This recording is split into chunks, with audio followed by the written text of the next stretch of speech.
of the 6 kinds of fierce beasts in the Yellow Emperor's camp. Some say that these were totems of different tribes that came under the rule of the Yellow Emperor. Somehow, the 2 animals merged into one, a bit like a hybrid between the tiger and the leopard, both fearsome predators.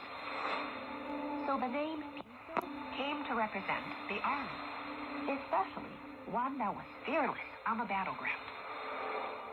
When the name Piso was mentioned in classical poems, it was usually another name for the army. You might wonder what this magical creature looked like. Well, there's not really a consensus on that. Some say that Piso was the 9th son of the dragon, but others say that they were totally not related.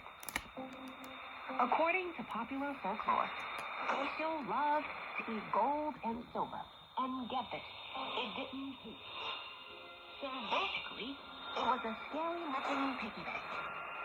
But who wouldn't like a gold-stuffed piggy bank, right? Even if it doesn't look all that adorable. So somehow, Piso made the transition from an awe-inspiring symbol of the army to that of wealth. Some others proposed that Piso was actually the giant panda. According to some ancient texts, the giant pandas looked like bears, but had furs of white and black instead. The weird part was that it said pandas ate metals, like iron and bronze, and probably other precious ones, if there were any. But as far as I know, pandas are among the pickiest eaters and prefer to consume specific parts of specific species of bamboo. If it weren't because of its incredibly adorable look, the pandas would have been long gone. Anyway, maybe a certain panda that some ancient Chinese saw had terrible vision and thought some metal poles were bamboos and gnawed through them. So they became the metal eaters and became associated with gold-hungry Piso. It's funny how some people could just spend so much time discussing and probably arguing over what these magical creatures actually looked like. Another mystical creature that was associated with the giant pandas was called Zhou. Some say it looked like the tiger, but with the head of a lion. Its fur, however, was supposed to be black and white. So, skunk or panda?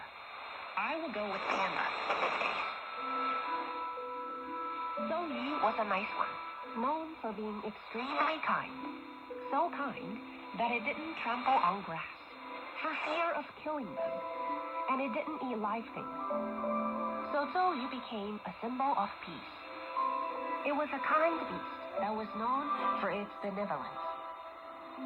In the ancient Jin dynasty, there was the Zhou flag. When this flag with the image of Zhou was raised, it was a signal of truce. Cease fire, no more fighting. Sometimes these mystical creatures were featured in films, but they would come out with different looks. It's hard to agree on what they are supposed to look like. What's more important, though, is what they stand for. Host Class, one of your best windows to understand China, from literature and history to culture, customs, and so much more.